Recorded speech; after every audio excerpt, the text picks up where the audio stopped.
इस एग्जाम को क्लियर कर लूंगी तो उस एग्जाम से मुझे मिलेगा क्या, है ना जी। इस एग्जाम को क्लियर करने के बाद में हम कहाँ किन किन पोजीशंस के लिए, किन किन जॉब्स के लिए एलिजिबल हो जाते हैं। नंबर 1 डाउट और नंबर 1 पॉइंट, अगर आप रिसर्च में जाना चाहते हैं, पीएचडी में जाना चाहते हैं, तो ओवरऑल इंडिया में बहुत अच्छे इंस्टीट्यूट्स होते हैं जो आपको ये जूनियर रिसर्च फेलोशिप प्रोवाइड करते हैं। टोटल क्वेश्चंस की बात करूंगी तो 20 क्वेश्चंस यहाँ पे आपसे पूछे जाते हैं। कितने क्वेश्चंस पूछे जाते हैं? 20 questions. So hi everyone, I welcome you all to PW channel of IT Gem and CSI Net. My name is Megha Agrawal and I'll be talking in this session about CSI Net/JRF. हमारा सबसे important point और discussion जो doubt रहता है, query रहती है, वो यही रहती है कि सीएसआई नेट एग्जामिनेशन से होता क्या है। इस एग्जाम को क्लियर कर लूंगी तो उस एग्जाम से मुझे मिलेगा क्या, है ना जी। इस एग्जाम को क्लियर करने के बाद में हम कहाँ किन किन पोजीशंस के लिए, किन किन जॉब्स के लिए एलिजिबल हो जाते हैं। नंबर 1 डाउट और नंबर 1 पॉइंट डन। इसके बाद में आता है कि अगर ये एग्जाम ठीक है, एग्जाम भी समझ में आ गया, फिर आती है इसकी तैयारी कैसे करें, है ना। इस एग्जाम की प्रिपरेशन कैसे करनी है, क्या क्या डिमांड्स है इस एग्जाम को क्लियर करने के लिए, क्या क्या पॉइंटर्स हमें पता होने चाहिए। आगे आता है कि इसकी कट ऑफ कितनी रहती है, क्वालिफिकेशन क्या चाहिए, एजुकेशनल क्वालिफिकेशन कितनी होनी चाहिए। फिर आता है एज क्राइटेरिया क्या है, एग्जाम पैटर्न क्या है यहाँ का, और सिलेबस क्या है। ये कुछ पॉइंटर्स हैं जो आपके डाउट्स हमेशा रहते हैं अबाउट सीएसआई नेट। ठीक है, कोई भी स्टूडेंट एकदम न्यू स्टूडेंट है और वो उसको नहीं पता है सीएसआई नेट के बारे में और वो जानना चाहते हैं, तो ये सेशन आपके लिए बहुत ही यूजफुल रहने वाला है, क्योंकि in this particular session I have tried कि आपको सारे डाउट्स का आंसर मिल सके। ठीक है, तो पॉइंट बाय पॉइंट हम स्टार्ट करते हैं। फिर let's begin with the session. सबसे पहली चीज कि सीएसआई नेट एक्चुअली इस एग्जामिनेशन से क्लियर करने के बाद में हम कहाँ के लिए, हम कौन सी जॉब्स के लिए एलिजिबल हो जाते हैं, है ना जी। तो सबसे पहला पॉइंटर सुनना, अगर आप सीएसआई नेट क्वालिफाई कर लेते हो तो आप टीचिंग, जो कॉलेज टीचिंग होती है अपनी, असिस्टेंट प्रोफेसर्स की जो जॉब होती है, आप उनके लिए एलिजिबल हो जाते हैं, इक्वली एलिजिबल आप हो जाते हैं। तो सबसे पहले पॉइंट ये आता है कि सीएसआई नेट अगर आपका क्लियर होता है तो आप असिस्टेंट प्रोफेसर जैसी जॉब के लिए एलिजिबल हो जाते हो। ठीक है, सेकेंड पॉइंट समझना। फिर आता है जेआरएफ। ये क्या है? तो ये होता है जूनियर रिसर्च फेलोशिप, जिसे आप बोलते हैं जेआरएफ। और जेआरएफ आपको रिसर्च के लिए मिलता है। जैसे आपने सपोज सीएसआई जेआरएफ क्वालिफाई कर लिया, आपका एग्जाम बढ़िया से क्लियर हो गया, इसके बाद में अगर आप रिसर्च में जाना चाहते हैं, पीएचडी में जाना चाहते हैं, तो ओवरऑल इंडिया में बहुत अच्छे इंस्टीट्यूट्स होते हैं जो आपको ये जूनियर रिसर्च फेलोशिप प्रोवाइड करते हैं। इंस्टीट्यूशंस आपको क्या करते हैं, आईटीज, आइजर्स या कोई भी गवर्नमेंट इंस्टीट्यूशंस जो भी होते हैं, सब आपको जूनियर रिसर्च फेलोशिप प्रोवाइड करते हैं अगर आपका जेआरएफ क्वालिफाइड है। नंबर 1। दूसरी बात, इसमें आपको फेलोशिप मतलब स्टाइपेंड मिलती है। ठीक है, मंथली आपको स्टाइपेंड मिलती है यहाँ पे। अब तो रिवाइव्ड आपका फेलोशिप भी आ चुका है, तो वो इंक्रीज फेलोशिप है। पहले मिलती थी फेलोशिप आपकी 31,000 और एक्सक्लूडिंग द एचआरए अमाउंट मिलके ये और ज्यादा थोड़ा अमाउंट बढ़ जाता है, और अब ये फेलोशिप और भी इंक्रीज हो चुकी है प्रेजेंटली। ठीक है, तो सुनना, जूनियर रिसर्च फेलोशिप से आप क्या कर सकते हैं, आप रिसर्च में जा सकते हैं। किस में जा सकते हैं? रिसर्च में जा सकते हैं। आप पीएचडी में एनरोल कर सकते हैं और विद फेलोशिप आपको यहाँ से क्या मिलती है, फेलोशिप भी मिलती है। तो जब आपका ये एग्जाम नेट के साथ ओनली क्लियर होगा तो आप असिस्टेंट प्रोफेसर के लिए एलिजिबल हैं। एक और बात, क्या जेआरएफ के साथ में ये एलिजिबिलिटी नहीं है? बिल्कुल है। मतलब आपका चाहे नेट हो चाहे जेआरएफ हो, दोनों से ही आप टीचिंग असिस्टेंट प्रोफेसर के लिए एलिजिबल हो जाते हैं। लेकिन एक दिक्कत ये रहती है कि जेआरएफ जो आपका रहता है वो कुछ ड्यूरेशन के लिए रहता है, लाइक 3 इयर्स के लिए या कुछ टाइम के लिए, टाइम ड्यूरेशन के लिए रहता है। वेरस नेट आपका फॉरएवर इसकी वैलिडिटी होती है कि नेट हमेशा वैलिड रहता है। ठीक है, नेट इज वैलिड फॉरएवर, जबकि जेआरएफ की थोड़ी लिमिटेड आपका ड्यूरेशन रहता है। लेट्स सपोज जेआरएफ की जो वैलिडिटी है वो 3 इयर्स की है, तो विद इन 3 इयर्स आपको कहीं भी कोई भी पीएचडी में एनरोल करना होता है, तो इसलिए इसकी लिमिटेड आपकी वैलिडिटी रहती है। डन। तो जूनियर रिसर्च फेलोशिप से आपको स्टाइपेंड मिलता है जहां पे आप पीएचडी के लिए एनरोल कर सकते हैं। डन। और नेट से आप कहीं भी कॉलेज टीचिंग में असिस्टेंट प्रोफेसर की तरह जॉब कर सकते हैं। तो ये है अपना सीएसआई नेट और जेआरएफ की, इनसे इस एग्जाम के बाद में होता क्या है, तो रिसर्च और इधर टीचिंग दोनों के लिए आप एलिजिबल हो जाते हैं after clearing this examination. Done. अब बात करते हैं इस एग्जाम की मैम पैटर्न क्या है और इस एग्जाम की डिमांड क्या है। आई मीन कि प्रिपरेशन के लिए अगर आप प्रिपेयर करना चाहते हैं कि यस मैं भी प्रिपरेशन करना चाहता हूँ सीएसआई नेट की, तो प्रिपरेशन में आपको किस तरीके से सोचना चाहिए, है ना। डे 1 से ही आपको कैसे क्या क्या पॉइंटर्स दिमाग में रखनी चाहिए और इस जर्नी को कैसे स्टार्ट करना चाहिए, इसकी बात मैं थोड़ा सा टाइम बाद करूंगी। पहले मैं आपको कुछ और बातें बताती हूँ अबाउट दिस एग्जामिनेशन, और लास्ट में हम अच्छे से इसको डिटेल डिस्कशन करेंगे कि प्रिपरेशन की डिमांड क्या क्या है और प्रिपरेशन कैसे करनी चाहिए, किन चीजों पे फोकस करना चाहिए फ्रॉम डे 1। डन। तो इसकी बात करेंगे कुछ टाइम बाद। अभी हम स्टार्ट करते हैं आगे कि एक बार देख लेते हैं एग्जाम पैटर्न क्या है, कि एग्जाम किस तरीके से एग्जाम आता है ना, ये कैसे रहता है। तो सबसे पहली बात कि ये सीबीटी मोड में होता है, कंप्यूटर बेस्ड टेस्ट होता है आपका, जिसमें क्या क्या चीजें रहती है। तो पैटर्न है 3 पार्ट्स में divided, part A, part B and part C. 3 portions में ये एग्जाम जो है वो डिवाइडेड रहता है। पैटर्न इस तरीके का है, सुनिएगा। जो पार्ट ए है आपका, इसमें पूछा जाता है जनरल एप्टीट्यूड। जनरल एप्टीट्यूड जिसमें रीजनिंग, आपकी थोड़ी जो जनरल मैथ्स होती है ना, और जो आपके ऐसे क्वेश्चंस आते हैं सीक्वेंस एंड सीरीज वाले, पैटर्न वाले, जो जनरल एप्टीट्यूड है पोर्शन अपना, जो गेट में भी आता है, उस तरीके का पोर्शन आपका पार्ट ए में यहाँ पे पूछा जाता है। टोटल क्वेश्चंस की बात करूंगी तो 20 क्वेश्चंस यहाँ पे आपसे पूछे जाते हैं। कितने क्वेश्चंस पूछे जाते हैं? 20 questions. And out of those 20 आपको 15 क्वेश्चंस ही अटेम्प्ट करने होते हैं। तो मैंने लिखा 20 क्वेश्चंस आपको टोटल पूछे जाते हैं, और क्वेश्चंस टू बी अटेम्प्ट में आता है 15 क्वेश्चंस, कि आउट ऑफ 20 आपको 15 करने, 5 questions you can left. Done. अब अगर बात करते हैं एक क्वेश्चन कितने मार्क्स का होता है, तो यहाँ पे एक क्वेश्चन आपका 15 इंटू 2 30 मार्क्स का आपका टोटल यहाँ पे पार्ट ए से मार्क्स सिक्योर होते हैं। कि अगर आपने सपोज करो 20 क्वेश्चन आए, आपने 15 कर लिए, तो ईच क्वेश्चन के मार्क्स आपके 2 मार्क्स होते हैं। तो 15 2 30 मार्क्स आपके इन टोटल यहाँ पे रहा करते हैं। आगे बढ़ती हूँ, पार्ट बी की बात करती हूँ। तो पार्ट बी में 40 क्वेश्चंस आपसे पूछते हैं जो प्योर केमिस्ट्री के आते हैं। पार्ट बी और सी दोनों में आपकी केमिस्ट्री पूछी जाती है। फिजिकल केमिस्ट्री, इनऑर्गेनिक केमिस्ट्री और ऑर्गेनिक केमिस्ट्री, तीनों से ही मिक्स्ड क्वेश्चन आपको दिखेंगे, पार्ट बी में भी पार्ट सी में भी। डन। तो दोनों में आपकी केमिस्ट्री पूछी जाती है, ए में जनरल एप्टीट्यूड आता है। तो पार्ट बी में आपके 40 क्वेश्चंस होते हैं, जिनमें से 35 ही आपको करने होते हैं, और आउट ऑफ दोस 35 2 मार्क्स का ईच क्वेश्चन रहता है। तो 70 मार्क्स का टोटल आपका ये पार्ट बी हो जाता है। इसके बाद बात करती हूँ पार्ट सी की। तो पार्ट सी में 60 क्वेश्चंस होते हैं अपने पास। आउट ऑफ ऑल दो 60 आपको ओनली एंड ओनली 25 क्वेश्चंस ही करने होते हैं। अच्छा है ना। तो 60 में से आपको सिर्फ 25 क्वेश्चंस ही करने होते हैं, और ईच क्वेश्चन आपका 4 मार्क्स का होता है। तो 4 में से 25 इंटू करते हैं तो 60 मार्क्स आ जाते हैं, सॉरी 100 मार्क्स आ जाते हैं। इसको करेक्ट करना, यहाँ पे 100 मार्क्स आ जाते हैं। तो कहते हैं यहाँ पे टोटल आपके 100 मार्क्स बन जाते हैं। तो इन टोटल सारे मार्क्स ऐड करें तो 200 मार्क्स का आपका पेपर बिल्कुल डिजाइन हो जाता है, कि 200 मार्क्स इन टोटल आपका ये पेपर आता है। अब सुनना, ये तो ठीक है। अब बात करते हैं थोड़ी सी नेगेटिव मार्किंग के बारे में। क्या इस पेपर में नेगेटिव मार्किंग रहती है? यस, बिल्कुल रहती है। क्या तीनों पोर्शन ए, बी और सी तीनों में नेगेटिव मार्किंग रहती है? बिल्कुल रहती है। जहां पे भी आपका 2 मार्क्स आ रहे हैं, मतलब जहां पे भी ईच क्वेश्चन 2 मार्क्स का है, आप 1/4 लगा लो, तो यहाँ पे आपके पास में 0.5 नेगेटिव मार्किंग रहती है। अगर आपने गलत आंसर मार्क किया, मतलब गलत आंसर दिया, तो 0.5 माइनस हो जाएंगे। इधर से भी 0.5 ईच रहता है, और इधर से 1 मार्क की नेगेटिव मार्किंग रहती है। तो जहां पे भी जितने मार्क्स का क्वेश्चन है ना, जैसे 4 मार्क्स का ईच आपका क्वेश्चन आ रहा है, तो आप 1/4 लगा लो डायरेक्टली। तो यहाँ पे 1 मार्क्स की नेगेटिव मार्किंग आती है, इसमें 0.5 और इसमें भी 0.5, बोले तो हाफ मार्क्स कट जाते हैं। डन। तो ऐसे करके आपका पूरा पेपर डिजाइन होता है 200 मार्क्स का। डन है भाई। आगे बढ़ते हैं कि मैम ये बताओ सिलेबस क्या है इसका, कैसे पढ़ना है, क्या पढ़ना है ना। तो वो सुनना, आज ही से मैं स्टार्ट करना चाहता हूँ, आज ही से जोश है, हमने आज ही से पूरा स्टार्ट कर देंगे सीएसई नेट की प्रिपरेशन। आप तो ये बताओ सिलेबस क्या है। तो सुनिए भाई, सिलेबस कुछ इस तरीके से है। ये बिल्कुल मैंने जो ऑफिशियल साइट पे आपका सिलेबस डला हुआ है उसी को लेके आपको बता रही हूँ। तो देखिएगा, वहां पे क्लियरली मेंशन है कि सीएसआईआर और यूजीसी दोनों आपकी फंडिंग एजेंसीज होती है। कभी कभी जैसे आप सपोज करो आपका नेट हो गया है, क्लियर हो गया है, जेआरएफ क्लियर हो गया है, तो आपको यूजीसी या सीएसआईआर 2 फंडिंग एजेंसीज होती हैं जो आपको स्टाइपेंड प्रोवाइड कर सकती है, इधर सीएसआईआर और इधर यूजीसी। और ये रैंडम आता है कि कभी यूजीसी आती है फंडिंग एजेंसी, कभी कहीं पे सीएसआईआर आती है। ठीक है। तो सीएसआई और यूजीसी नेशनल एलिजिबिलिटी टेस्ट, जिसको नेट बोला, for junior research fellowship and lecturership, इसके लिए सुनिएगा इनऑर्गेनिक केमिस्ट्री से यहाँ पे स्टार्टिंग है। अब इनऑर्गेनिक केमिस्ट्री में चैप्टर्स हमने हमेशा देखे हुए हैं, पता है हमको चैप्टर नेम, तो उसी तरीके से कुछ दिया हुआ है कि फर्स्ट आपका chemical periodicity, structure and bonding in homo and hetero nuclear molecules including shape and so on. Simple बोले तो आपका केमिकल बॉन्डिंग है इसका मतलब। तो सबसे पहले जो बेसिक होता है, जैसे जीआईओसी जिसे कहते हैं कि जनरल इनऑर्गेनिक केमिस्ट्री, तो वो आपको आनी चाहिए। और फिर मैं बोल सकती हूँ केमिकल बॉन्डिंग, ये आपका चैप्टर जो इनऑर्गेनिक का है ये आपको आना चाहिए भाई।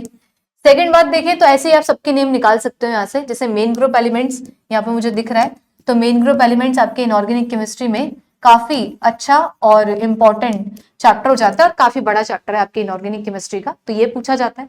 आगे इसमें आप देखोगे तो ऑर्गेनोमेटेलिक्स आएगा। ऐसे ही कुछ ना टॉपिक्स के नेम यहाँ पे ऐसे दिए हुए हैं जो ना किसी किसी चैप्टर में मिक्स होके आते हैं। अब जैसे मैंने मेन ब्लॉक यहाँ पे मेन ग्रुप लिख दिया, एफ ब्लॉक भी लिख सकती हूँ ऐसे करके, तो दोनों ग्रुप इसी में आ गए। और एक आप लिख सकते हो एफ ब्लॉक, एफ ब्लॉक यहाँ पे एक आप मेंशन कर सकते हो ऑर्गेनोमेटेलिक्स, है ना, ओएमसी जिसे अपन बोलते हैं। ऑर्गेनोमेटेलिक आती है, काफी इंपॉर्टेंट आती है, जिसको ओएमसी बोला जाता है। बाय इनऑर्गेनिक आती है, एनालिटिकल केमिस्ट्री आती है। तो here you can see analytical chemistry, जिसमें कुछ एनालिटिकल टेक्निक्स हैं जिन पे क्वेश्चन आता है। लेकिन अच्छी बात यह है इस एग्जाम की, यहाँ पे बहुत सारी चॉइस मिलती है कि आउट ऑफ 60 सोचो आपको 25 ही करना है, तो मैम अगर मैं एनालिटिकल सपोज छोड़ के चला गया, चली गई, तो ओके, तो एनालिटिकल ही नहीं, यहाँ पे इवन आपको बहुत ही स्पेसिफिक चीजें पढ़नी होंगी। यहाँ पे पूरा सिलेबस नहीं पढ़ना होता। मतलब अगर आपको मैं ये तो सिर्फ I am talking about inorganic chemistry, very similar you are having physical as well as organic chemistry, multiple topics you are having. तो ऐसा नहीं है कि आपको सारे पढ़ने हैं। 100% सिलेबस कवर करके मैं सोचूं JRF 1 रैंक ले आऊं, तो it is not possible. 100% syllabus cover करना ही नहीं होता, क्योंकि जो 200 मार्क्स आपको अभी दिखाए हैं मैंने, जो यहाँ पे 200 मार्क्स मैंने बनाए थे, आउट ऑफ दोस 200 ओनली जो आपकी कट ऑफ डिसाइड होती है ना, वो 120 मार्क्स तक ही हो जाती है। कहां तक हो जाती है? 120 मार्क्स तक ही आपकी कट ऑफ डिसाइड हो जाती है। अभी कट ऑफ की बात करेंगे, पास्ट जो प्रीवियस आपके सीक्वेंसेस आ रहे हैं, है ना, कि जैसे भाई पहले कैसा कट ऑफ आई हुई है, एक डिटेल स्टडी में आपको बताऊंगी, तो वो भी हम डिस्कशन में लेंगे, अभी वो सारी बातें भी करेंगे।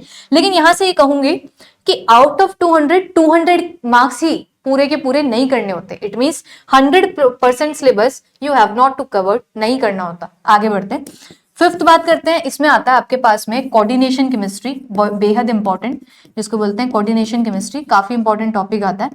सिक्स्थ आता है आपके पास में बाय इनऑर्गेनिक। अब ये ऐसा नहीं है कि मैंने सीक्वेंस में लिखे हो, रैंडम टॉपिक्स मैंने इनऑर्गेनिक के यहाँ पे मेंशन करें। और for more reference you can go and check this PDF on the official site, सारा आपको सिलेबस वहां पे मेंशन कर रखा है। और एक और चीज कि कभी भी प्रिपरेशन स्टार्ट करो, वेदर फॉलोइंग अ प्लेटफॉर्म और डूइंग इट बाय आवरसेल्फ, कभी भी कैसे भी आप करो, तो आपके पास में एक सिलेबस जरूर होना चाहिए। तो इसकी आप पीडीएफ डाउनलोड करके ऑफिशियल साइट से हमेशा अपने पास रखें। जैसे ही आप प्रिपरेशन स्टार्ट करें, you should have a idea कि किसमें कितना पूछा हुआ है। डन। जैसे यहाँ पे organic spectroscopy, inorganic spectroscopy mention कर रखी है कि यूवी विजिबल, एनक्यूआर, एमएस, तो ये सब आपको आइडिया होना चाहिए। रमन, आईआर, एनएमआर, ईपीआर, मॉसबेयर, सब यहाँ पे मेंशन है, तो आपको थोड़ा थोड़ा यहाँ से पता होना चाहिए कि क्या क्या चीजें पूछी जा रही है। इनऑर्गेनिक स्पेक्ट्रोस्कोपी भी यहाँ पे लिख लीजिएगा, ये टॉपिक भी होता है। और बाकी अदर टॉपिक्स भी बहुत सारे हैं जिसमें आप देख सकते हो, जो मैंने मेंशन शायद ना किए हूं, तो मैंने बहुत ही लिमिटेड टॉपिक्स यहाँ पे मेंशन किए हैं। और clearly I am mentioning here कि और भी टॉपिक्स के लिए you can refer this PDF on the official site. Done. चलिए भाई, तो ये तो बात थी कुछ इनऑर्गेनिक केमिस्ट्री की। अब बात कर लेते हैं फिजिकल केमिस्ट्री की। तो यही जो आपको कटिंग दिख रही है, ये फिजिकल केमिस्ट्री के कुछ टॉपिक्स हैं जो आपके मेंशन है इस पीडीएफ में। जरा उनकी बात कर लेती हूँ। फिजिकल केमिस्ट्री की बात करूं, सबसे पहले जो मेंशन करा हुआ है वो है क्वांटम केमिस्ट्री। तो क्वांटम सबसे मोटा, इंपॉर्टेंट, मेजर टॉपिक भी होता है, क्योंकि इसका वेटेज काफी अच्छा होता है। इसकी वेटेज की बात करूं तो 20 से 25 मार्क्स भी कभी कभी पूछा हुआ है, कभी 15 से 20 मार्क्स भी पूछा हुआ है। तो quantum is very heavy topic जो फिजिकल केमिस्ट्री का होता है। फिर आता है अप्रोक्सीमेट मेथड्स, ये पर्ट्यूबेशन, ये सब भी आपका क्वांटम है। एटॉमिक स्ट्रक्चर, ये आता है आपका atomic structure and spectroscopy, term symbol वगैरह। फिर आता है केमिकल बॉन्डिंग इन डायटोमिक, और ये सारा आपका एमओ, वीबीओ थ्योरी, हकल थ्योरी, ये सब उसी का ही पोर्शन है। ग्रुप थ्योरी, ग्रुप थ्योरी इसके बाद में एक टॉपिक है। मैं सीक्वेंस नहीं लिख रही हूँ, I am writing general topics only. मैं यहाँ पे बिल्कुल भी सीक्वेंस नहीं मेंशन कर रही हूँ। तो फिर आता है ग्रुप थ्योरी, है ना जी। इसके बाद में जो मुझे दिखते जा रहे हैं वो मैं मेंशन करते जा रही हूँ। आगे देखूंगी तो फिर आता है मॉलिक्यूलर स्पेक्ट्रोस्कोपी, जिसको अपन बोलते हैं फिजिकल स्पेक्ट्रोस्कोपी, है ना जी। जिसे क्या बोलते हैं अपन? फिजिकल स्पेक्ट्रोस्कोपी बोलते हैं। फिजिकल स्पेक्ट्रोस्कोपी में अपने पास में आईआर, एनएमआर और ये अपना रमन स्पेक्ट्रोस्कोपी। एनएमआर तो खैर ऑर्गेनिक का चला गया, ऑर्गेनिक स्पेक्ट्रोस्कोपी में हो गया। बाकी आईआर, एनएमआर आप मान सकते हो, जिसको रोटेशनल वाइब्रेशनल स्पेक्ट्रोस्कोपी बोलते हैं। अच्छा खासा टॉपिक है।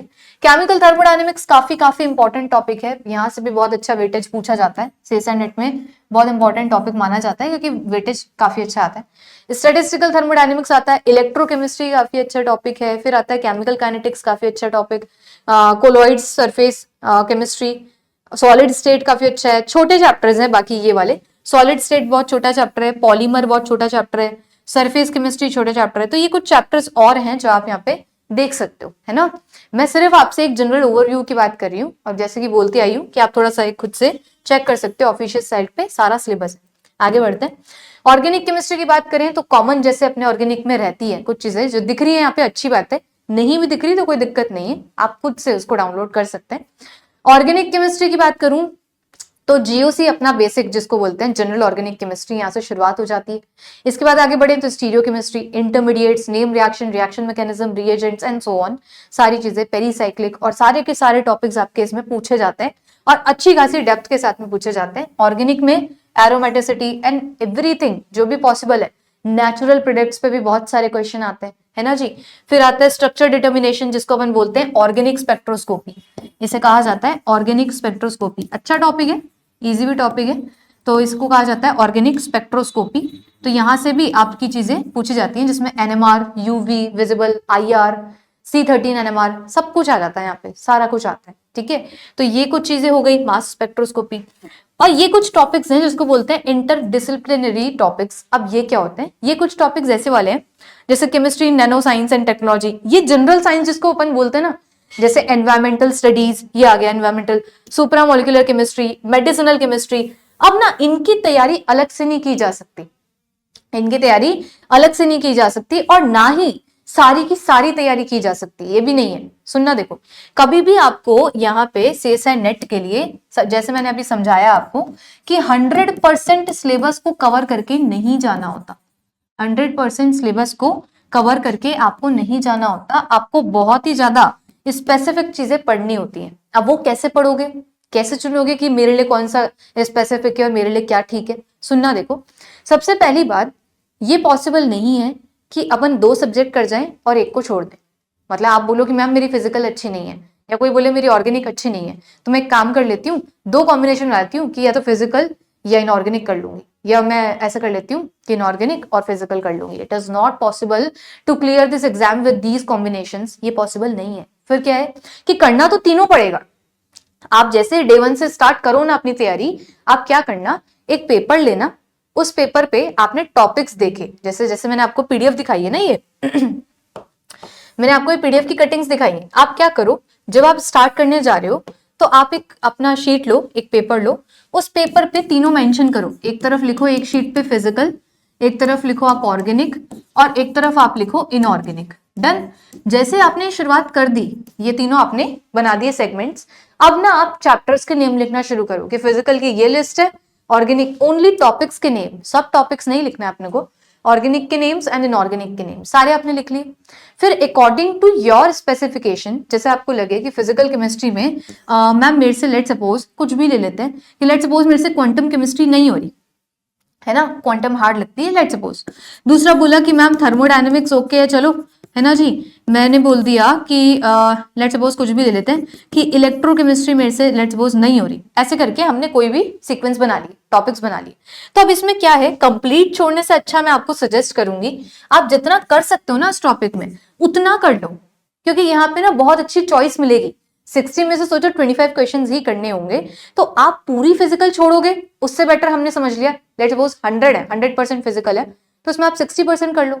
जो टॉपिक आपको बिल्कुल ही नहीं हो रहे आप उनको छोड़ सकते हो। जैसे सपोज कर लो कोई बोले न्यूक्लियर केमिस्ट्री छोड़ना चाहते हैं, छोड़ दो। कोई बोले कि मेरे को कोई और टॉपिक ले लो, लेट सपोज कि मुझे इलेक्ट्रो छोड़ना है, कोई बात नहीं, एक चांस आप ले सकते हो कि इलेक्ट्रो छोड़ दो, लेकिन बाकी जो किया है आपने वो परफेक्ट होना चाहिए फिर एकदम, ठीक है। जितना किया है फिर वो आपका परफेक्ट होना चाहिए। लेट सपोज इनऑर्गेनिक केमिस्ट्री में आपने बात करी, बोला मेन ग्रुप तो बहुत बड़ा है, मेन ग्रुप नहीं होता, तो मेन ग्रुप छोड़ दो। ऐसे कुछ कुछ टॉपिक्स आप छोड़ सकते हो, बट कंप्लीट छोड़ के चले गए तो वो पॉसिबल नहीं है, फिर आपको कोई नहीं बचा सकता, ठीक है। तो कुछ कुछ टॉपिक्स आप छोड़ सकते हैं, लिमिटेड टॉपिक्स आप छोड़ सकते हैं, कंप्लीट छोड़ के नहीं जाना है। डन। और सुनिएगा, अब जैसे मैं बात कर रही थी क्वांटम केमिस्ट्री, सपोज किसी ने बोला कि मेरे से नहीं होती है, डन, तो क्वांटम का भी कुछ कुछ पोर्शन है, क्वांटम भी बहुत बड़ी है, बहुत वास्ट है, उसमें से आप स्टार्टिंग का पोर्शन कर लो कि मैंने शुरू का पोर्शन जहां तक 1D बॉक्स आता है, जहां तक 2D 3D बॉक्स आता है, वहां तक समझ में आता है तो आपने वहां तक कर लिया। प्रोबेबली वहां से कभी कोई क्वेश्चन आएगा तो आप वो कर लोगे, डन। जैसे स्टार्ट में आपका ये डिफरेंशिएशन के कुछ बेसिक बेसिक क्वेश्चंस होते हैं, है ना, वो पार्ट होता है। हर्मिशियन ऑपरेटर, कुछ बेसिक बेसिक पोर्शन है जिनको करके भी आप कुछ श्योरिटी रख सकते हो कि अगर क्वेश्चन आएगा तो आप कर लोगे। डन। तो पूरा छोड़ने की बजाय आप इस थोड़ी सी प्लानिंग से भी चल सकते हैं, है ना। एक तो ये बात, और दूसरी बात कि कुछ इंपॉर्टेंट चैप्टर्स हैं जिनको नहीं छोड़ा जा सकता, जो कनेक्टिविटी भी बिठाते हैं। जैसे ग्रुप थ्योरी है, अब कोई बोले ग्रुप थ्योरी छोड़ दूं, तो वो नहीं छोड़ सकते आप, क्योंकि उससे कनेक्टिविटी भी बैठेगी, तो उसको नहीं छोड़ सकते। तो ऐसे कुछ टॉपिक्स होते हैं जो आपको पढ़ के ही समझ में आएंगे, मतलब जब आप किसी गाइडेंस में होंगे वो तभी आप समझ सकते हो कि किसको छोड़ना चाहिए और किसको पढ़ना चाहिए। और दूसरी चीज कि आप अपने पर्सनल, आप खुद के पोटेंशियल देख के भी आप समझ सकते हो कि ये टॉपिक मेरे लिए बना है या मेरे को छोड़ देना चाहिए। डन। जैसे कोई बोलता है, लेट्स सपोज एक एग्जांपल लेती हूँ कि एफ ब्लॉक में, पर्सनली बता रही हूँ कि मुझे बहुत सारी चीजें याद नहीं होती, तो अगर मैं स्टूडेंट हूँ तो मैं एफ ब्लॉक केमिस्ट्री छोड़ के जाऊंगी, क्योंकि मेरे से नहीं होता, इतना याद मुझे नहीं होता। तो ऐसे एफ ब्लॉक केमिस्ट्री, अब जरूरी तो ये सारा पेपर उसी से बनेगा, मैं उसको छोड़ सकती हूँ क्योंकि मेरे पास चॉइस आएगी। डन। तो ऐसी चॉइस को देखते हुए अपने को सिलेक्ट करना है इसमें से कि क्या करना है क्या नहीं करना है। डन। ऐसे तो ये थोड़ी सी चॉइस आप लेके चलोगे, है ना जी, और पूरा का पूरा आप नहीं करोगे, ये भी मैंने आपको बता दिया। ऑर्गेनिक में क्या है, चीजें कनेक्टेड है, तो यहाँ पे हर कोई चीज आप नहीं छोड़ सकते हो, है ना। एक और बात बताती हूँ आपको, जैसे कभी कभी ना क्वेश्चन, फॉर एग्जाम्पल एक टॉपिक आता है नेचुरल प्रोडक्ट, एक टॉपिक आता है आपके पास में नेचुरल प्रोडक्ट, एक टॉपिक रहता है नेचुरल प्रोडक्ट करके टॉपिक आता है। अब यही नहीं, नॉट ओनली दिस टॉपिक, कुछ कुछ टॉपिक्स में ऐसी ऐसी चीजें हैं जो खुद है ना, खुद हम लोगों से भी कभी कभी ऐसा होता है कि समझ नहीं आ रहा कैसा क्वेश्चन पूछ लिया। इट मींस सीएसआई नेट में कुछ कुछ चीजें, कहीं कहीं से टॉपिक बहुत ज्यादा ही क्वेश्चन अजीब आता है, तो उनका कुछ नहीं किया जा सकता। जैसे नेचुरल प्रोडक्ट, या फिर इसको मैं ऐसे भी बोल सकती हूँ, जो आपके इस पे नेचुरल प्रोडक्ट में भी बहुत सारे पोर्शंस है, जैसे कार्बोहाइड्रेट्स है ना, अमीनो एसिड्स है, पेप्टाइड्स है, और आपका टर्पीन टर्पिनॉइड्स है, ऐसे करके बहुत सारे टॉपिक्स है। ड्रग्स है, अब ड्रग्स में कुछ लिमिटेड है जो आप पढ़ सकते हो, है ना, कि कौन सा आपका ड्रग एंटीबायोटिक है, कौन सा आपके पास में एंटी कैंसरस है, या कुछ पर्टिकुलर नेम्स आप ध्यान कर सकते हो, आपको याद हो सकते हैं। बट सब कुछ ही आना ये पॉसिबल नहीं है, कि कौन से ड्रग का नेम आ गया या पूछ लिया ये ड्रग किस लिए काम करता है, तो हम सबके लिए नहीं बता सकते। ये स्टीरॉयड पे पूछ लिया कि कोई कॉम्प्लेक्स स्ट्रक्चर दे दिया, आप बताओ, तो फिर नहीं कर सकते। इसलिए आपको ये भी पता होना चाहिए कि किस क्वेश्चन को अटेम्प्ट करना है, किस पे टाइम देना है और किसको छोड़ना है। राइट। अभी आपने नेचुरल प्रोडक्ट पढ़ा है ना, आप अपनी ईगो पे ले गए, नेचुरल प्रोडक्ट का जैसे क्वेश्चन आया आपको लगा तो मुझे करना ही करना है ना, होगा ही, होना ही चाहिए मेरे से, लेकिन इतना कॉम्प्लेक्स स्ट्रक्चर है, आपने नहीं पढ़ा, और इवन आप बहुत ही कॉम्प्लेक्स आ गया, मतलब किसी से भी नहीं हो रहा, तो फिर आप अपना उस पर टाइम लगा के भी क्या कर रहे हो, टाइम वेस्ट कर रहे हो। इसलिए ये वाली सिलेक्टिविटी भी, कि कोई बात नहीं टॉपिक पढ़ा था, लेकिन क्वेश्चन को छोड़ना भी आना चाहिए, कि ये क्वेश्चन को सेलेक्ट या डीसेलेक्ट करना भी आना चाहिए, कि ये मेरे लिए क्वेश्चन अटेम्प्ट करने के लिए बना है या मुझे छोड़ देना चाहिए, मुझे इस पर टाइम लगाना चाहिए या टाइम छोड़ देना, इसको रहने देना चाहिए। एक और एग्जाम्पल लेती हूँ, जैसे फिजिकल केमिस्ट्री के कभी कुछ क्वेश्चन आते हैं जिनमें सिर्फ ना वो आपसे कैलकुलेशन करवा रहा होता है, वो आपको कैलकुलेटर की तरह चेक कर रहा होता है। जैसे कि फॉर एग्जाम्पल कुछ भी ले लिया मैंने कि पाई आर टी अपॉन कुछ भी ले लो कि पीवी वॉट एवर, कुछ भी मैंने ले लिया और ये कॉम्प्लेक्स सा मैंने बना दिया इसको ऐसे कि यहाँ पे ले लो कंसंट्रेशन प्लस में 2 पाई आर टी वॉट एवर। अब ये सारी कैलकुलेशन आपको खुद से करनी पड़ रही है वैल्यूज पुट करके, है ना। आपको पता है इसमें और कुछ भी नहीं है, बस इसमें वैल्यूज पुट करके इसको सॉल्व भी करना है, ये तो कोई भी कर लेगा। लेकिन इसमें अगर आप उलझे तो आपका बहुत टाइम जाएगा। आप सोचो इसकी वैल्यू इसकी इंटू करो, इससे डिवाइड करो, इससे, इतना कॉम्प्लेक्स, और हो कुछ नहीं रहा, सिंपल कैलकुलेटर यूज करके ये काम करना है, लेकिन टाइम बहुत लगेगा, तो इसको छोड़ देना बेटर है। इस क्वेश्चन को स्किप करना is pretty more better, far more better than attempting it. इसको आपको छोड़ देना चाहिए। तो ये सिलेक्शन ना आपको कब आएगा, ये सिलेक्शन आपको तब आएगा, ये मेरी बात है, तब के लिए ध्यान रखना जब आप पढ़ाई कर लो अपने अकॉर्डिंग, आपने चैप्टर सेलेक्ट कर लिए, पूरी पढ़ाई कर ली, रिविजन यहाँ पे बेहद बेहद इंपॉर्टेंट है। आपने रिविजन कर लिया 2 से 3 बारी, 3 बारी तो मिनिमम होना चाहिए आपका। जो कुछ आपने पढ़ा है, आपने सेलेक्ट कर लिया कि इतना पोर्शन में पढ़ूंगी, तीनों में, इनऑर्गेनिक में, फिजिकल में और इसमें, तीनों में आपने इतना इतना सेलेक्ट करके पढ़ाई अपनी डन कर ली, तो ये पढ़ाई आपकी 3 बार मिनिमम आपके रिवीजन में होनी चाहिए। आफ्टर दैट 3 टाइम्स रिवीजन, जो आप पढ़ चुके, आपको जो पढ़ा है बहुत अच्छे से आ गया, आप इसमें दो मॉक टेस्ट। जब आप मॉक टेस्ट दोगे ना, जो भी मैंने गलती बताई वो आपको तभी समझ में आएगी कि ये क्वेश्चन को स्किप करना या क्वेश्चन को अटेम्प्ट करना बेहद इंपॉर्टेंस रखता है आपके इस एग्जाम में। तो वो चीज आप लास्ट में मॉक टेस्ट से सीखोगे। डन है भाई? चलो तो ये कुछ बातें हुई सिलेबस के ऊपर। अब मैं आगे बढ़ती हूँ और बात करती हूँ एग्जाम इसकी एजुकेशनल क्वालिफिकेशन की, कि इसमें क्वालिफिकेशन एक्चुअली चाहिए क्या। तो थोड़ा सा रीड करते हैं। क्वालिफिकेशन आपको आपकी एमएससी और इक्विवेलेंट डिग्री आपके पास में होनी चाहिए, ठीक है जी।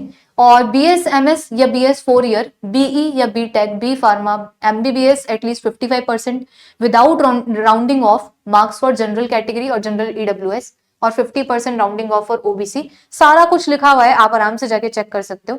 और वो स्टूडेंट्स जो भी एमएससी में है उनके लिए भी यहाँ पे मेंशन है कि candidates enrolled for MSc or having completed 10 plus 2 plus 3 years of the above qualifying examination as on the closing date of online submission of application form are also eligible to apply in the above subject under the RA, जिसको बोलते हैं result awaited, under the RA category on the condition that they have to complete the qualifying degree with requisite percentage of marks within 2 years from the date of declaration. क्या मतलब है कि इसका मतलब ये सिंपल है कि अगर आप अभी एमएससी में हो भी, प्रेजेंटली आपकी एमएससी कंप्लीट नहीं हुई है ना जी, आप सपोज सेकंड सेमेस्टर में है, थर्ड में, तो आप इक्वली एलिजिबल हो इस एग्जाम को देने के लिए, आप एग्जाम दे सकते हो। कंप्लीट हो गई है एमएससी तो भी आप दे सकते हो। बाकी आपकी कोई और स्ट्रीम है तो simply you can go and check this PDF, check this information bulletin on the official website. आप उसमें सब कुछ मेंशन है, आराम से देख सकते हो। तो यहाँ पे मैं बोल रही थी कि अगर एमएससी आपकी कंप्लीट हो गई है तो भी आप एलिजिबल हैं, और एमएससी में हो आप सेकेंड या थर्ड सेमेस्टर में हो आप तो भी एलिजिबल हो एग्जाम देने के। लेकिन आपको एक फॉर्म सबमिट करना पड़ेगा जो आपका हेड ऑफ डिपार्टमेंट या हेड ऑफ जो कॉलेज डीन जो है वो साइन करेंगे, और एक आपका ये एक फॉर्म बनता है, मतलब रिजल्ट अवेटेड का एक सर्टिफिकेट बनता है, और फिर ये आपको वहां पे सबमिट करना पड़ेगा, जिसको बोलते हैं RA, रिजल्ट अवेटेड का एक फॉर्म आपको सबमिट करना पड़ेगा जिसपे सिग्नेचर होंगे आपके हेड ऑफ डिपार्टमेंट के। वो आपको ये डिक्लेयर कर रहे होंगे कि अभी आपका रिजल्ट अवेटेड है, रिजल्ट आया नहीं है और आप एग्जाम देना चाहते हैं तो आप दे सकते हैं। लेकिन जितनी मिनिमम परसेंट रिक्वायर्ड है, सपोज 55% या जितना लिखा है यहाँ पे, जितनी 55% आपकी परसेंट चाहिए इस एग्जाम के, मतलब एमएससी में, अगर आपकी वो हो जाती है, लेट सपोज किसी स्टूडेंट, अभी कोई स्टूडेंट सेकेंड सेमेस्टर में है, ये एग्जाम देना चाहता है आपने एग्जाम दे दिया RA फॉर्म लगा के, और आपकी एमएससी जब कंप्लीट हो रही है, सपोज किसी स्टूडेंट के यहाँ पे लिखा हुआ था अगर 55%, तो उस स्टूडेंट के सपोज 50% मार्क्स ही आते हैं, तो फिर उसका ये नेट अगर क्वालिफाई भी हो गया था तो नहीं माना जाएगा, फिर उस इन दैट कंडीशन वो चीज डिस्क्वालीफाई हो जाएगी। डन। लेकिन अगर कोई स्टूडेंट ये सारी कंडीशन फुलफिल कर देता है कि मिनिमम परसेंट लेट सपोज 55% मांगी थी और यस आपने तो 60 या 75% ले आए, तो बहुत ही बढ़िया है, आपका नेट अगर क्वालिफाई हो गया था तो वो इक्वली वैलिड है। डन। बस इसमें शर्त यही है कि आपकी परसेंटेज एमएससी की कंप्लीट हो जानी चाहिए। डन है ना। अगर उतना आप कर देते हैं और आपका नेट विद इन एमएससी भी पूरा हो गया तो माना जाएगा। डन है भाई। ये एक चीज आपके पास में रहती है यहाँ से, बाकी सारी चीजों के लिए यू कैन रेफर दिस। आगे बढ़ा जाए, एज लिमिट क्या है, एज लिमिट के लिए पढ़ लेते हैं। एज लिमिट में यहाँ पे लिखा हुआ है, और ये सारी की सारी इन्फॉर्मेशन बुलेटिन मैं लास्ट ईयर वाले इन्फॉर्मेशन बुलेटिन से रेफर कर रही हूँ, अभी प्रेजेंटली नोटिफिकेशन नहीं आया है।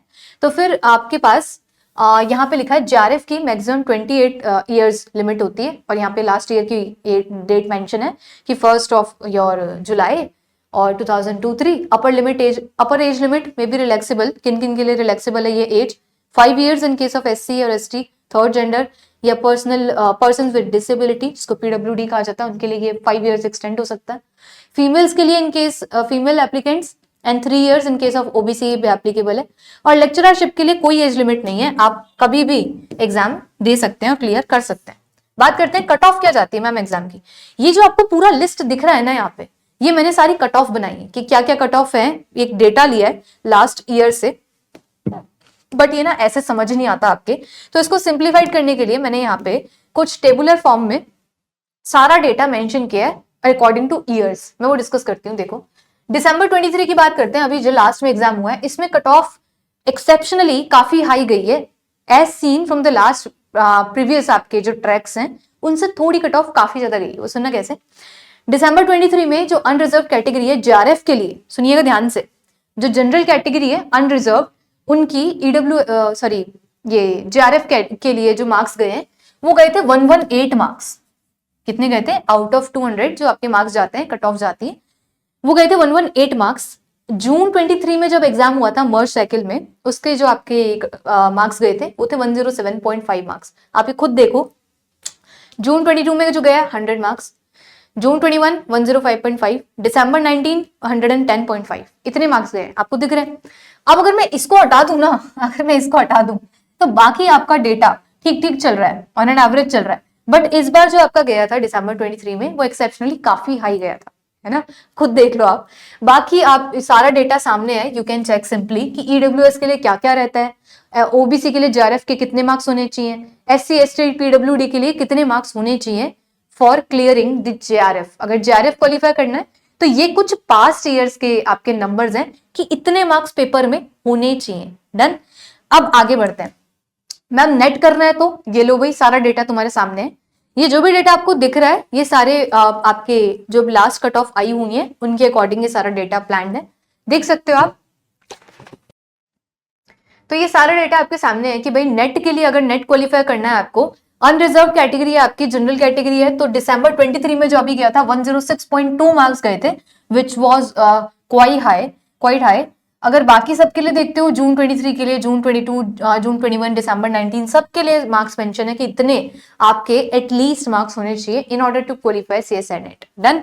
अब इससे ना एक हम यहाँ पे एक आइडिया बनाते हैं कि ऑन एन एवरेज आपके मार्क्स होने कितने चाहिए। सुनना, अगर आप अनरिजर्व कैटेगरी से हो तो on depending on the past experiences, पुराने आपके कट ऑफ देख के आपके इतने मार्क्स इस ब्रैकेट में तो होने ही चाहिए। इट मीन्स 110 से 120 मार्क्स आपके आने चाहिए, मतलब इतना तो मिनिमम मान के चलो आपका होना चाहिए।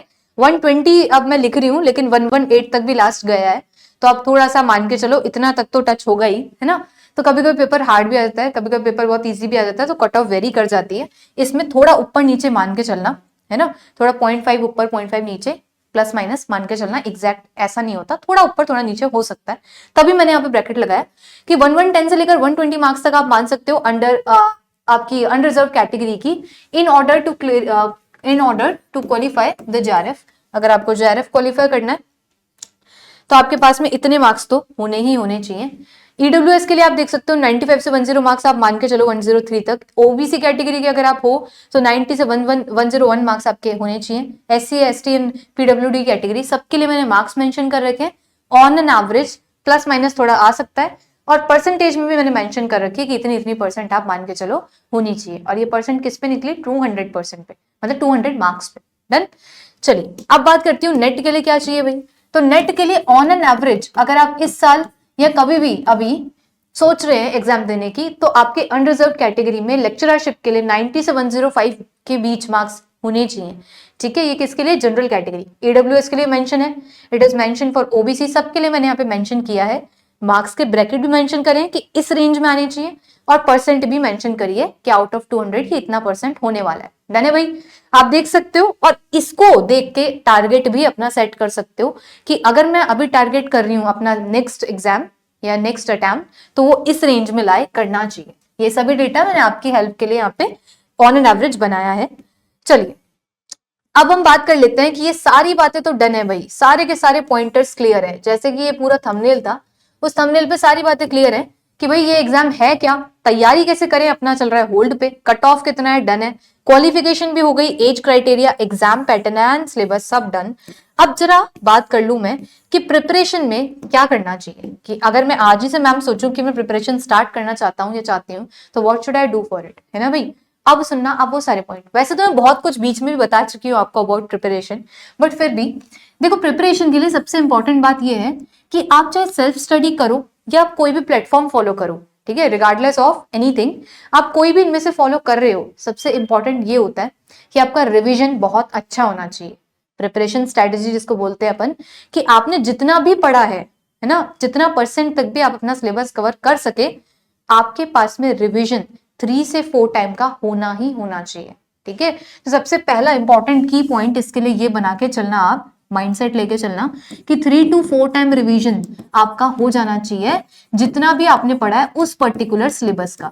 ठीक है, सेकंड पॉइंट इसमें ये आता है कि आप पीवाईक्यूज फॉलो करना ना भूलें। पीवाईक्यूज तो आपके फॉलो होने ही होने चाहिए, मतलब कोई भी आप चैप्टर पढ़ रहे हो, अनटिल अनलेस उसको कंप्लीट मत समझना जब तक कि आपने पीवाईक्यूज नहीं करे हो। कुछ स्टूडेंट्स क्या करते हैं, चैप्टर की थ्योरी पढ़ ली और फिर सोचते हैं क्वेश्चंस बाद में लगा लूंगा, अगला चैप्टर शुरू कर दिया, उस चैप्टर को कंप्लीट ही मत समझो अंटिल अनलेस पीवाईक्यूज आपके कवर ना हुए हो, ठीक है। तीसरी बात, अगर आप कहीं भी कोई प्लेटफॉर्म से अपनी प्रिपरेशन करते हैं तो आपके पास में डेली प्रैक्टिस के लिए जो डीपीपीज मिलती है, जैसे हम लोग तैयारी करवाते हैं तो हम डीपीपीज प्रोवाइड करते हैं असाइनमेंट्स, तो वो डीपीपीज आपकी कवर होनी चाहिए, क्योंकि डीपीपी में डेली प्रैक्टिस प्रॉब्लम आपको मिलती है, तो डेली का डेली आप क्वेश्चन प्रैक्टिस करते हो तो बहुत अच्छा रहता है। डन। और अगर आप खुद के लेवल पे भी प्रिपरेशन कर रहे हैं तो कुछ कुछ क्वेश्चंस आप डेली के डेली सॉल्व करने की कोशिश करिए, ठीक है। बुक्स फॉलो करनी है या नहीं, तो अगर आप प्रिपरेशन करते हो, अभी सेल्फ लेवल पे भी कर रहे हो या प्लेटफॉर्म फॉलो कर रखा है, जो भी है, तो आपको बुक्स अभी के लेवल पे नहीं चाहिए, ठीक है। जो कंटेंट प्रोवाइडेड होता है वो इनफ होता है, और आप खुद से तैयारी कर रहे हैं तो आपको थोड़ा बुक्स पे जाना पड़ेगा, क्योंकि कंटेंट आफ्टर ऑल आप खुद तैयारी कर रहे हो तो खुद चाहिए होगा। Done. In that condition you need books, otherwise अगर आप फॉलो करते हैं कहीं पे भी तो आपको बुक्स की रिक्वायरमेंट नहीं होती, क्योंकि ये एग्जाम 6 मंथ का ही होता है कि 6 मंथ आपका जून में या दिसंबर में एग्जाम हो रहा है, बुक्स पढ़ने का टाइम नहीं होता। बुक्स आप इंटरव्यूज के लिए पढ़ सकते हो after clearing the examination. Done. तो कुछ बात हुई ये। और इंपॉर्टेंट क्या है कि क्वेश्चन प्रैक्टिस आपकी काफी अच्छी होनी चाहिए। क्वेश्चन प्रैक्टिस तभी अच्छी होगी जब डीपीपी भी होगी और आपके पीवाईक्यूज भी डन होंगे, तो क्वेश्चन प्रैक्टिस काफी अच्छी आपकी यहाँ से होनी चाहिए। और अगर आप बैच कोई ज्वाइन करते हो तो बैच में, जैसे हम बैच वाले स्टूडेंट्स को तो यही बोला करते हैं कि आपके लेक्चर्स होने चाहिए डेली, आपने जितना पढ़ लिया कि भाई लेक्चर्स, डे टू डे के लेक्चर्स, आपकी असाइनमेंट्स, ठीक है, और आपकी मतलब डीपीपी और पीवाईक्यू, ये मोर देन इनफ होता है फॉर क्लियरिंग दिस एग्जामिनेशन। इससे ज्यादा इस एग्जाम की डिमांड नहीं होती। डन। अब बात आती है कि भाई अब सबसे इंपॉर्टेंट पता है क्या होता है कि आपने एग्जाम को टारगेट किया कैसे, अटेम्प्ट किया कैसे। तो उस अटेम्प्ट को सही से देखने के लिए आप मॉक टेस्ट दो। क्या करो आप, चाहे खुद तैयारी करने वाले हो चाहे बैच वाले आप स्टूडेंट हो, आपको मॉक टेस्ट जरूर देना चाहिए, क्योंकि मॉक टेस्ट से क्या होता है, गलतियां पता चलती हैं कि एक्चुअली आप अटेम्प्ट कर कैसे रहे थे और करना कैसे चाहिए, या फिर जो गलतियां करी हैं उनसे आप सिली मिस्टेक से सीखोगे। इसलिए मॉक टेस्ट दो, और नॉट ओनली अटेम्प्ट करो मॉक टेस्ट, इसको एनालाइज करना भी बेहद इंपॉर्टेंट है, कि मॉक टेस्ट देने के बाद में ये देखना कि मेरी गलतियां कहाँ कहाँ हुई, मुझे किस टॉपिक को और रिवाइज करना चाहिए, या किस टॉपिक की क्वेश्चन प्रैक्टिस मुझे और लगानी चाहिए, ये कौन बताएगा, मॉक टेस्ट बताएगा आपको। सिली मिस्टेक्स कहाँ हो रही है, क्या अवॉइड करना चाहिए, कौन बताएगा, मॉक टेस्ट बताएगा।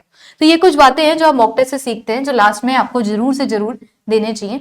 तो ये कुछ बातें थी जो मुझे आपसे शेयर करनी थी about this examination. I hope इस वीडियो में आपको आपके मोस्ट ऑफ द क्वेरीज जो रहती हैं अबाउट दिस एग्जामिनेशन, उनके आंसर्स मिल चुके होंगे, ठीक है। और अभी से ही आप अपनी इस मोटिवेशन को भाई बढ़ाइए, और इस एग्जाम को टारगेट करना चाहते हो तो अभी से तैयारी स्टार्ट कर दो, ठीक है भाई। बहुत सारे लोग हैं, बहुत सारे आपके कॉम्पिटिटर्स ऑलरेडी आपके साथ में हैं, तो डरा नहीं रही हूं, बट ये कहना चाहूंगी कि डिले मत करो, अगर सोचा है तो तैयारी स्टार्ट करो और एग्जाम को क्रैक करो, ठीक है। इस वीडियो में बहुत सारी क्वेरीज के आंसर ऑलरेडी मैं कर चुकी हूँ, फिर भी कुछ रह जाता है तो आप ऑफिशियल साइट पे जाके जो कुछ भी यहाँ पे आपका मेंशन था, सारे कटिंग्स थी, उनकी पीडीएफ आपको साइट पे मिल जाएगी, आप वो चेक कर सकते हैं। So thank you so much for your patience, have a nice day.